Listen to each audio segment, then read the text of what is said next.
எல்லாருக்கும் வணக்கம். இந்தியாவிலேருந்து அமெரிக்கா வந்து 1 வருஷம் ஆயிடுச்சுங்க. இந்த வருஷம் லீவுக்காக ஊருக்கு வரப்போகிறோம் கூடிய சீக்கிரமே. குட்டி பையன் செந்தமிழன் வந்து நாங்கள் வரும்போது 85 நாள் தாங்க, கிட்டத்தட்ட 3 மாதம். அப்போ ஃப்ளைட்டில் வரும்போதெல்லாம் பெருசாக கஷ்டம் தெரியலங்க, நல்லா தூங்கிட்டே வந்தார் ஜாலியாக. இந்த டைம் வந்து வச்சு செய்ய போகிறாருன்னு நினைக்கிறேன். ஏன்னா இப்போ வந்து நடக்க ஆரம்பித்தாச்சு, ஓட ஆரம்பித்தாச்சு இல்லையா, அதனால் ரொம்ப கஷ்டமாக தான் இருக்கும்னு நினைக்கிறேங்க. குட்டி பையனோட எல்லா மைல் ஸ்டோனுமே இங்கே வந்ததுக்கப்புறம் தாங்க நடந்தது. குப்புற கவிழ்ந்தது, தவழ்ந்து வர்றது, அதுக்கப்புறமா பிடிச்சி நிற்கிறது, அப்புறம் நடக்க ஆரம்பிச்சது, ஓட ஆரம்பிச்சதுன்னு எல்லாமே ஊரில் தாத்தா பாட்டி எல்லாருமே ஆர்வமாக பார்த்துட்ருக்காங்க எப்போ வருவோம் அப்படின்ட்டு. ஊருக்கு வர போகிறதுனால வீடு க்ளீன் பண்ணுறது, அப்புறம் வந்து திங்ஸ் எல்லாம் பேக் பண்ணுறதுன்னு கொஞ்சம் பிஸியாக தாங்க போயிட்டுருக்கு.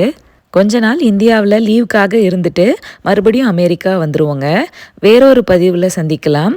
நன்றி, வணக்கம்.